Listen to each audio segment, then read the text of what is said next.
네. 제가 보이스피싱범이라고요? 저 아닙니다. 조사받으러 오라고요. 알겠습니다. 내가 보이스피싱범이라니. 이게 무슨 일이고.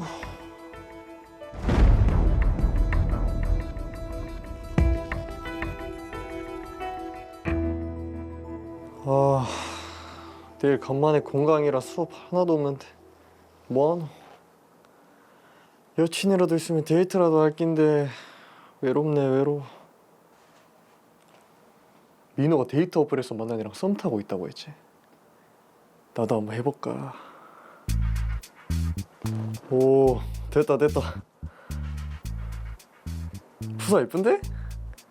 메시지 한번 보내볼까. 푸사에 속으시면 안 됩니다. 안녕하세요. 님 몇 살이심? 저보다 오빠네요. 그렇게 데이트 어플에서 그녀를 알게 됐습니다. 예쁘장한 얼굴에 대화도 잘 통했던 그녀와 나. SNS 개인톡까지 주고받으며 친해졌습니다. 정말 설레겠죠. 우리 연희 여신님한테 톡 왔네. 우리 연희 저녁 먹었나? 응. 우리 오빠는요? 먹었지. 다음 주말에 뭐하노? 난 별일 없는데? 그럼 우리 만날까? 내가 영화 보여줄게. 완전 좋지. 근데 오빠, 나 부탁할 게 있는데 들어줄 수 있을까? 뭔데? 내가 게임 좋아한다고 했었잖아. 그 땡땡 기프트 좀 대신 사주면 안 될까? 땡땡 기프트? 지금 급하게 필요한데 밤이라 연이 나가기도 무섭고 나는 아직 카드도 안 만들어서 살 수가 없어요. 계좌번호 알려주면 내가 돈 보내줄 테니까 인터넷으로 사서 핀 번호 알려주면 안 될까요? 얼마나? 300만 원. 알겠어. 300만 원? 게임을 얼마나 하는 거고? 정말요? 일단 돈 보내준다니까.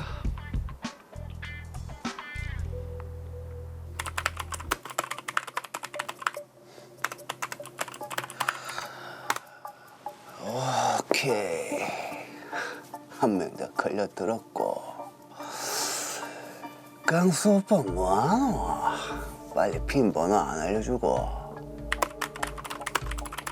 어디 보자. 이쪽도 거의 다 넘어온 것 같은데.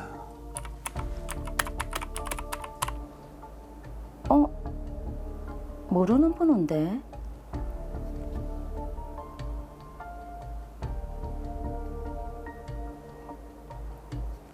어머나, 무슨 일이고?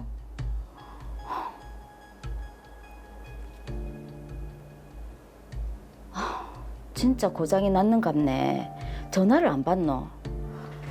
의심을 안 하시네요. 계좌번호가. 핀 번호 보냈고. 오빠 고마워. 돈 보내줄게. 영화 보러 갈 때 뭐 입고 나가지? 주연희. 돈 입금됐네. 성이 주씨였구나. 환상에 사로잡혀 있습니다. 민서야, 폰 고친나? 무슨 폰? 엄마한테 폰 고장나서 수리 중이라고 문자 보냈잖아. 사고 났다고. 무슨? 폰 배터리 다 돼서 충전한다고 전화 온 줄도 몰랐는데 엄마한테 부재중 전화 떠서 전화한 건데. 어? 300만 원 보내라고 했잖아. 뭐? 엄마 혹시 보이스피싱 당한 거 아이가? 돈 보냈나? 아이고, 어쩌노? 엄마 빨리 돈 보낸 은행에 전화해라. 지급 정지해달라고 빨리. 알겠다. 어떡해요. 로이은행이. 여보세요? 제가 이 계좌로 돈을 보냈는데 보이스피싱을 당한 것 같습니다.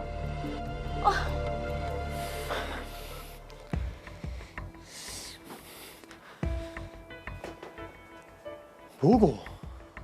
내 계좌도 정지당하고 연희 얘는 잠수 타고. 네, 제가 김광수인데요. 경찰서요? 제가 보이스피싱범이라고요? 저 아닙니다. 조사받으러 오라고요. 알겠습니다. 내가 보이스피싱범이라니. 이게 무슨 일이고.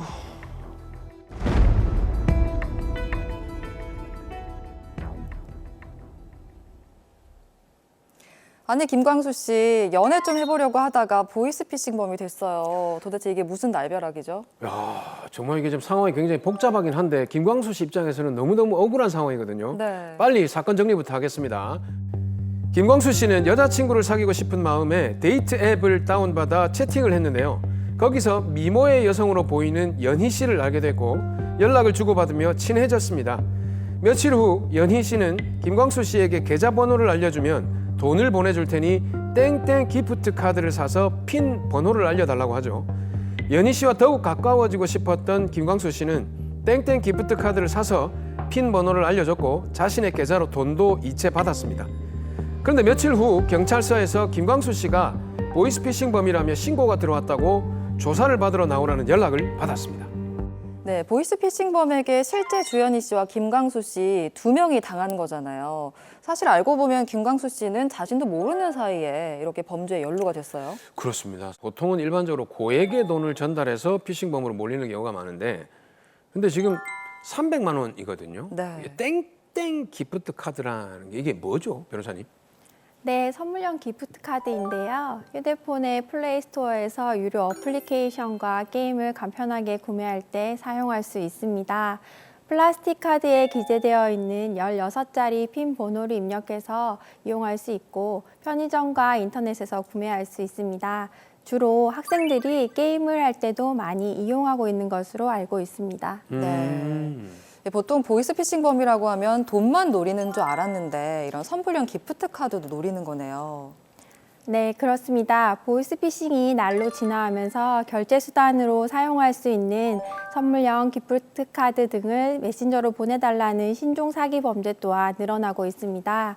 범죄 피해 대상은 대부분 온라인 개념이 약한 중장년층인데요. 대표적인 사례가 아들, 딸을 사칭해서 부모에게 연락해 휴대폰이 고장났다거나 선물형 기프트카드가 급히 필요하다면서 인터넷이나 편의점에서 판매하는 기프트카드를 구매해 일련 번호를 알려달라고 하는 수법의 피싱입니다. 부모님 입장에서는 자녀가 급하다면서 기프트카드 일련 번호를 요구하는데 사실 판단을 하기 쉽지 않은 심적 상태를 이용당하는 겁니다. 그렇죠. 이게 지금 속는 건가라고 판단할 겨를이 없이 그렇게 훅 당하게 되는 경우가 많더라고요. 그러니까요.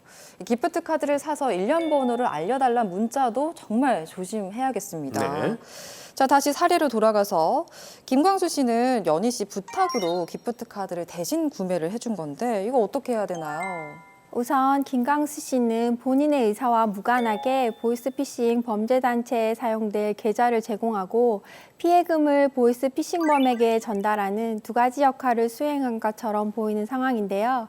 일반적으로 보이스피싱 범죄에 가담해서 대포 통장을 빌려주고 이를 인출해서 전달한 경우 전자금융거래법 위반 및 사기 방조로 처벌받게 됩니다. 이야, 300만짜리 기프트 카드 사줬다가 이게 전자금융거래법 위반 및 사기 방조.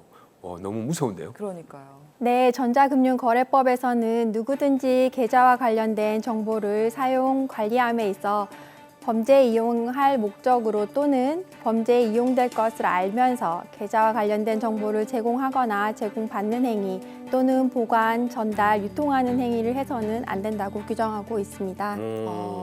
만약에 이를 위반하게 되면 어떻게 처벌을 받게 되나요? 네, 전자금융거래법을 위반한 경우 5년 이하의 징역 또는 3천만 원 이하의 벌금에 처하도록 되어 있습니다. 또 사기죄에서는 10년 이하의 징역 또는 2천만 원 이하의 벌금에 처하도록 되어 있고 사기 방조범은 정범보다 그 형을 감경받게 되는데요. 보이스피싱 범죄가 불특정 다수를 상대로 조직적, 계획적으로 이루어져 피해자 개인과 사회에 미치는 해악이 크고 또 통장 대여 및 인출책의 경우 보이스피싱범의 범행을 용이하게 실행할 수 있도록 도와준 것으로 처벌의 필요성이 높다고 보아 점점 형도 중하게 선고되고 있는 실정입니다. 아, 근데 정말 억울합니다. 그렇죠? 그렇죠. 김광수 씨는 연희 씨가 진짜 보이스피싱범인지 몰랐고 잘해주려고 또 마음을 사려고 더 친해지고 싶은 마음에 부탁을 들어줬던 건데요. 여신이니까. 그러니까요. 아. 믿으면 안 됩니다. 어떻게 구제할 방법이 없을까요? 네, 김광수 씨는 경찰 조사 시 자신이 보이스피싱 범죄에 가담한다는 것을 몰랐다는 사실을 소명하기 위해 법률 전문가의 조력을 받을 필요가 있겠습니다. 경찰은 조사가 시작되면 보이스피싱의 인출책 역할임을 알 수 있었는지 여부 등에 대해서 구체적으로 조사를 하게 되는데요. 이를 시작하게 된 경위, 보이스피싱임을 알 수 있었던 사정이 있었는지, 보이스피싱의 전형적인 수법인 신분 사칭 행위가 있었는지, 본인의 휴대폰이나 컴퓨터로 보이스피싱 수법에 대해 검색해 본 적 이력이 있는지 등에 대해 조사를 하게 됩니다. 김광수 씨는 경찰에 본인의 상황을 구체적으로 설명하고 본인도 보이스피싱에 속았다는 사실을 적극적으로 알려야 하겠습니다. 근데 그 이제 적극적으로 알린다는 게 어떤 방법으로 나도 몰랐다는 사실을 증명할 수 있을까요? 제가 사건에 대해 좀 더 조사를 해봤는데요. 김광수 씨는 연희 씨로부터 수고비를 소액 받았지만 부탁받은 상황에 대해 녹음 파일과 SNS 메신저 내용을 가지고 있었습니다. 오호. 본인도 보이스피싱범에게 속아 연희 씨로부터 입금받은 줄 알고 기프트카드를 구매해 준 것을 밝힐 수 있었습니다. 또 보이스피싱범에 속아 김광수 씨와 같은 상황에 처한 사람이 여러 명 있었던 상황이었고 다른 사람들 역시 연희 씨라고 사칭한 보이스피싱범에게 속았던 상황이 확인되었습니다. 야. 그렇다면 김광수 씨가 나도 몰랐다, 나도 속았다 이런 사실을 적극적으로 알린다면 처벌을 면할 수 있는 희망이 있네요. 그럴 것으로 예상됩니다. 보이스피싱범에게 속아 피해자로부터 예치금을 전달받아 보이스피싱 조직에 전달한 사건에 대해서 대법원도 사기 방조범은 정범의 실행을 방조한다는 방조의 고의와 정범의 행위가 구성 요건에 해당한다는 점에 대한 정범의 고의가 있어야 하는데 피고인이 피해자들로부터 자신의 행위가 보이스피싱 피해금을 수거 취합하는 과정의 일부임을 미필적으로나마 인식할 수 있었다고 볼만한 사정을 찾아볼 수 없다면서 무죄를 선고한 사례가 있었습니다. 오호. 참 호의로 부탁을 들어줬던 건데 김광수 씨 앞으로는 정말 조심하셔야겠습니다. 그리고 또 다른 피해자가 있죠. 실제 주연희 씨도 딸을 사칭한 사기범의 문자를 받고 김광수 씨 계좌로 돈을 송금을 했는데 보이스피싱을 당했다는 사실을 알고 나서 김광수 씨 계좌에 대해서 지급정지 신청을 바로 했어요. 네, 발빠르게 잘 대처한 것 같은데요. 2011년부터 보이스피싱 피해자가 소송 절차를 거치지 않고 피해금을 신속히 돌려받을 수 있도록 하는 특별법이 시행되고 있습니다. 바로 전기통신금융사기 피해방지 및 피해금 환급에 관한 특별법인데요. 이 법에 따라 피해자가 금융회사에 대하여 사기 이용계좌의 지급정지 등 피해구제를 신청하면 피해금을 돌려받을 수 있습니다. 김광수 씨도 보이스피싱범에게 피해를 당한 거잖아요. 그런데도 자신의 계좌에 들어온 돈을 어쨌든 주연희 씨에게 다시 돌려줘야 되는 거네요. 네, 김광수 씨가 보이스피싱범에게 선물용 기프트카드를 구매해줘서 본인도 피해가 발생한 상황이긴 합니다. 하지만 이는 보이스피싱범에게 속아 피해가 발생한 것일 뿐이고 주연희 씨로부터 돈을 받을 아무런 이유가 없다 할 것입니다. 더욱이 이미 주연희 씨가 보이스피싱 피해를 경찰에 신고했고 은행에 사기 이용 계좌로 지급정지 등 피해 구제를 신청했기 때문에 앞서 말씀드린 절차에 따라 약 3개월 후면 주연희 씨에게 돈이 돌아갈 수밖에 없는 상황입니다. 김광수 씨의 경우 보이스피싱범에게 계좌를 빌려주고 인출책 역할을 한 것이 아님을 적극적으로 소명하면서 주연희 씨에게 피해금을 돌려주고 고소 취소 및 김광수 씨 계좌의 지급정지 신청을 취소해달라고 하는 것이 더욱 필요한 상황입니다. 네. 보이스피싱 수법이 나날이 진화하고 있어요. 그렇죠. 저도 가끔 문자를 보다가 혹할 때가 있거든요. 당하면 안 됩니다. 그러니까요. 근데 아마 저 같은 분들 많으실 것 같아요. 앞으로는 보이스피싱 피해를 당하지 않도록 미리 조심을 해야겠죠. 어떤 유형이 있는지 알려주실까요? 네, 금융감독원 보이스피싱 지킴이에 나와 있는 주요 유형을 살펴보면요. 사고가 났다면서 수술비를 빙자하여 송금을 요구하는 경우, 또 메신저상의 지인을 사칭해서 송금을 요구하는 경우, 금융회사 명의의 허위 문자 메시지를 보내 피싱 사이트로 유도해 예금을 편취하는 경우, 수사기관을 사칭해 피해자를 자동화 기기로 유인해서 편취하는 경우, 경찰이나 금융기관을 사칭하면서 피해자의 예금 계좌에 인출 시도가 있다면서 사기범 계좌로 이체하도록 하는 경우 등이 있습니다. 송금을 요구하거나 의심스러운 문자는 각별히 주의할 필요가 있겠습니다. 금방처럼 이렇게 유형도 알고 조심도 했는데 자기도 모르게 이렇게 어쩔 수 없이 당하게 되는 그런 경우도 있거든요.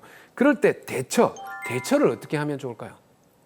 보이스피싱 피해자는 제일 먼저 112 경찰청, 1332 금융감독원, 그리고 송금 입금 은행의 고객센터에 즉시 피해 사실을 신고하고 지급 정지 신청을 해야 합니다. 그리고 가까운 경찰서 또는 사이버수사대에 방문해서 사건, 사고, 사실 확인원을 발급받은 후에 지급 정지를 신청한 날로부터 3일 이내에 은행 영업점에 제출하여 피해금 환급 신청을 해야 합니다.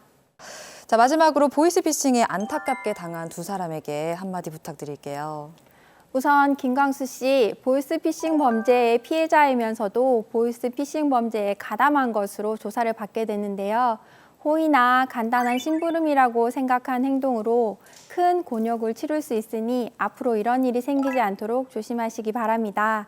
특히 요즘 대학생들이 고액 아르바이트를 했는데 보이스피싱 인출책이 되거나 통장을 빌려줘서 보이스피싱 사기 이용 계좌로 이용되는 경우가 많이 발생하고 있는데요. 보이스피싱 범죄에 가담하지 않았는데도 여러 가지 사정으로 범죄 피의자로 조사받는 경우 법률 전문가의 조력을 통해 자신의 상황을 정확하게 설명하고 적극적으로 조사에 임하시길 바랍니다.